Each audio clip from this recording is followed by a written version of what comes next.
Alright guys, welcome to a new series that I'm going to be doing, some bite-sized content. Today I'm going to be doing the reference guide for winning your first game. So this one is going to be more of a really short video. I'm going to try to cut it down as much as possible. So that means a couple of things. First of all, some of the things you could say I don't explain enough in this video. That's because that's not the point of the video. You can look at my long form stuff to figure out what I'm talking about there. Secondly, you might say, oh, this is wrong, oh, blah, you could also do this. Yes, that's fine, but this is the reference guide. This is not every single possibility, because that takes too long. So without further ado, let's get started. So the combo cheat sheet. So this is the first thing you can do. You can look at this as a bunch of screens. Just pause them if you want, rather than listening to me. So the first thing you would do is you pick Minotaur Berserker. It's pretty obvious why. For the first time viewers or first time players, the reason why you pick Minotaur Berserker is it's really tanky, it's really strong, it does a lot of damage, and Berserker gives you the ability to worship Trog at the very beginning of the game, which is extremely powerful when it comes to using Berserk, which is a huge combat buff. So the first thing you would do is you pick your starting weapon, preferably axes, because for new players they tend to kind of cover the weaknesses of your positional play. The 4 skills you should really be training, and the only 4 real skills that you should be training, is fighting, axes, armor, and dodging. If you find some evocations, do that as well, but for the majority, just pick those 4 for the simplest game possible. Use the heaviest weapon with a good brand of your type. Don't switch. So you want to be looking for an electrocution, anti-magic, a vampiric, or a freezing weapon, or a Volp weapon. Roughly in that order. You want to look for the heaviest weapon you can. Like anti-magic, vampiric, and elect are the top 3, guaranteed. Freezing I just kind of threw in there. So this is when I talk about heaviest weapon. So for a mace user, for example, you'd be looking for a great mace. For a axe user, you're looking for an executioner's axe or a battle axe. You could go one-handed or two-handed, doesn't matter. We're not really talking about that. Whatever's the heaviest you can go for with the amount of hands you have, 2 or 1, basically. Keep a fire axe around you if you have 1 pre-volts. So this one's just for killing hydras. Hydras are enemies that will cut their heads. That if you cut their heads off without a flaming weapon, they grow more heads and heal, so they deal more damage and they get harder and harder to kill. So you want to use a fire axe generally if you can, a flaming one, sorry, to cauterize those wounds and cut them down really quickly. If you can't, try berserking them instead, or using a brother in arms. And the last point for Minotaur Berserker is just get heavy armor. So don't go for the dodging stuff, that's not as necessary. Pick up some heavy stuff. We're looking at plate armor, we're looking at gold dragon armor, we're looking at crystal plate armor. Those 3 are like the top 3. Plate armor, you would want to have fire resistance, or magic resistance. Either one's fine. Those 2 are like the best ones, I'd say. The branch order cheat sheet is pretty simple. It's a little bit contentious, so I'll talk about it early. So the first thing you would do is dungeon up to D11. Usually you can do it. So lair will appear from D8 to D11. So usually you can do up to about D10 if you find a really early lair. I wouldn't go up to D11 every single time. 10 is usually where I stop. You then complete lair 1 to 6, and then comes the contentious part: Orcish Mines or dungeon to 15 first. It doesn't matter. Conventional wisdom says dungeon to 15, so just do that. Dungeon to 15 goes second, so I'm just going to put it there. Keep in mind that other players, like myself, can go dungeon first, then orc. That's completely fine as well. So the next thing you would do after the orc / dungeon to 15 is the first lair branch. So this is swamp, spider, snake, or shoals. Not slime. Not slime. Slime is your third room, or possible third room. Then after you complete that would be your second lair branch, and that is one of the other ones. So in every game you will get either swamp or shoals, and spider or snake. So of these, I prefer to do swamp and spider over snake and shoals. If you're given like some variation that isn't covered here, I would have to say that look at the order on the cheat sheet. Swamp is easiest, shoals is hardest. Go from that direction. Do the easiest one first. Also think about your resistances, but Arpoise is generally very advised if you can get it. After you finish your first and second branch, you should be at 2 runes. That gets you to vaults. Vaults you will do to vaults 4, not vaults 5. Vaults 5 is where the rune is, and it's extremely difficult at that stage in the game. You will then go to depths, down to depths 5. You can skip, it's not necessary, but generally clearing to depth 5 is good. If there's really big flaws, consider skipping. Third rune will be Slime, Bolts, or Abyss, usually, like I said. Slime is good if you have Arc Corrosion. Once you know how to do it once, it's very easy. Vaults is generally like the most consistent, but also quite difficult. And Abyss nowadays is a little bit less good due to the removal of the teleportation wand. Finally, you should have so once you get your third rune, you should be going for Zot. You can either dive Zot down to Zot 5 if you wish, or clear. For your first game, I consider clearing to be a little bit more safe because you just have an idea of where you're going. And the final thing is you get the Orb of Zot and you ascend. Alright. The checklist for Zot, you should have resistance to fire. The more the better. Usually 1 pip is enough, but 2 and 3 are actually very good as well. Resistance to electricity is quite good, not only for Zot, but also for the rest of the game. Lightning Golems do a lot of damage, and there are a couple of lightning dragons, or storm dragons, that you might have to deal with as well. Though Aralek is not as important as RF. RF is really the only thing. So by Zot, you should have a lot of fighting, armor, and dodging with a weapon and min delay. If you don't know what min delay, please check what min delay is. It's basically the speed at which you swing your weapon, which can be lowered to a certain point, but no lower, with training that weapon skill. So every single weapon has a min delay. You can see it when you inspect the weapon. So heavy armor is really good as well, like I said. A heavy anti-magic weapon is really good if you're playing a Minotaur Berserker. It will stop orbs of fire and ancient liches from firing nasty spells at you. They're very powerful for that very purpose. You can berserk with an anti-magic weapon, and you'll basically shred through any of the top tier enemies in Zot. You also sometimes want to have a general purpose weapon like electricity or freezing or vampiricism, but this can also be anti-magic, so don't stress too much if you don't have one. Trog will gift you a lot of high slaying anti-magic weapons.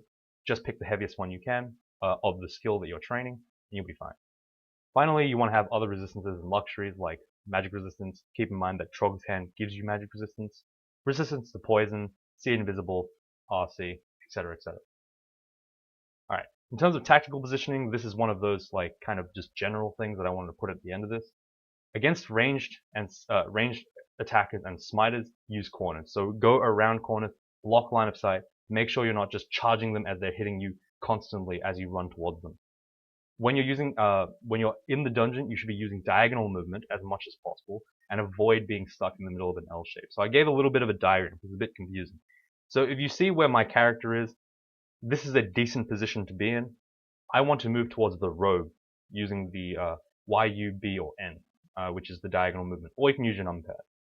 I do not want to be in the position that is in between me and the rogue, because in that position, any enemy that is next to me will be able to get a free hit as I transition over to the rogue area. So I'll take 2 turns to move, but if I move diagonally, I'll only move 1. So that's a really common one that's just easy to remember. And finally, corridors are your friend, even if you have axes. You need to be taking on enemies as few at a time as possible, even if it's convenient. Try to make it so that you're only fighting 1, 2, maybe 3 enemies at a time, if possible. If you can't, focus on trying to make that number of enemies die as quickly as possible. Don't just let them all hit you at once. So in regards to Trog, I just want to talk quickly about his god abilities. So Berserk, do that very frequently and at high health. Berserk is insane. It's high health, it gives you more health, it hastes you and it mites you, but at the end of it, it has a slow and exhaust drawback. What you want to do with Berserk is you want to Berserk on enemies that are decently strong, multiple enemies, and you want to Berserk early in the fight because the extra health is based on how much health you have, so you should be using it really early in the fight rather than using it later on. Berserking late is generally going to get you killed. Berserking early will get the fight over and done with, and even if you exit Berserk, you'll still have enough health to survive. Trog's hand is really strong. It gives you a lot of health when you're not paying attention, and it gives a lot of MR. Use it against things like basilisks, liches, any of the hexing enemies, like Erica, for example, Kirk. Get rid of those guys with MR. It's just a really good spamble buff. It does cost a little bit of piety though, so keep that in mind. Brother-in-Arms is really powerful. Summoning a Berserk ally, it's really, really strong, guys. Really strong. In any fight where you feel like you might be in danger, even while you're berserking, make sure to use Brother-in-Arms. make sure to use Brother-in-Arms. It's really important. Brother-in-Arms will kill anything if you spam enough of them. I'd say that any fight that you have to put 2 Brother-in-Arms in is a guaranteed 1 fight in a 3-run game. Like, I've never had to use more than 2 Brother-in-Arms at a time. Only 1 normally, and 2 if I don't berserk. So, there you go. Finally, this is just a small tip. You can throw books by pressing the F button, then using apostrophe, or is it I? One of the two. To select the book. You can then throw the book on the ground, pressing the dot button to make sure that it aims at the ground that you're targeting. You can then burn the book while an enemy is standing on top of it. It's pretty helpful, especially if you use it to block people in melee. You can use it like a melee conjure flame. It's a very effective tactic very early in the game. Later on, it's not really worth it. You can just burn the books for piety. Don't save them. Alright, and the last thing I want to talk about is consumable usage. So consumable usage is what gets a lot of new players dead, what kills a lot of new players really, really, really often. You'll always see me in Morgue analysis videos and other things saying, you had this in your inventory, why didn't you use it? And the answer is going to always be like, I didn't see it, or I didn't think about that, or I thought I was going to live. The reality is, you should be setting high standards for really, really easy to achieve standards for when you need to use your consumable. You need to be using that stuff frequently to keep yourself alive. So, for example, at 60% HP, I would consider teleporting.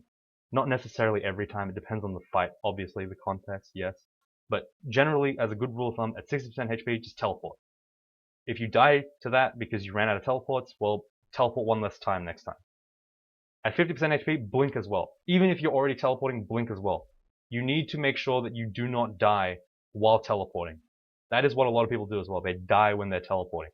Blink, get away from those guys as quickly as possible, and then you can teleport away later.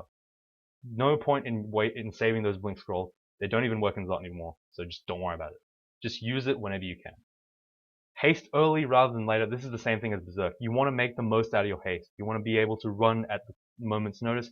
You don't want to have to fight an enemy till you're about 50%, then haste, because you'll take an extra turn of damage. Haste first, you'll deal more damage, you'll run away better. Haste against really important enemies, guys. Really, really important. If you don't want to berserk because you might need to, like, read a teleport scroll or something, you're not even sure if you can beat the guy, haste Brother-in-Arms and Trog's Hand.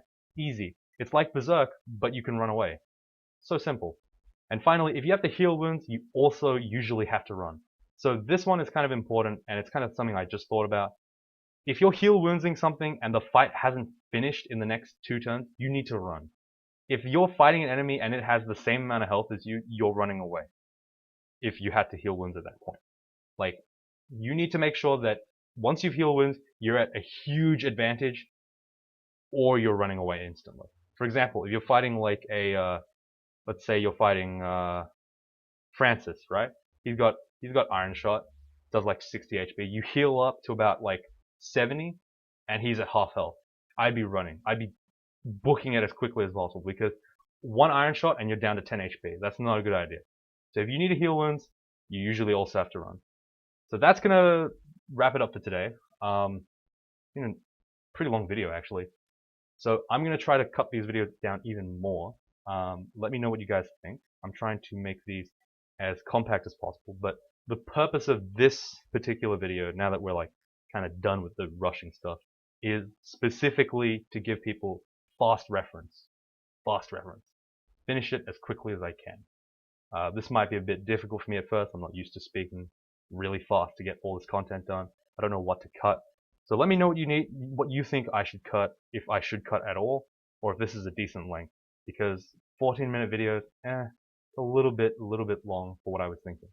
But at the very least, if you want to rewatch this video, just click to each slide pretty much, and read from there. You don't have to re-listen to my reasoning. Just focus on that. So this is specifically for players that want to get their first win. So thank you guys very much for watching, and I'll see you all next time.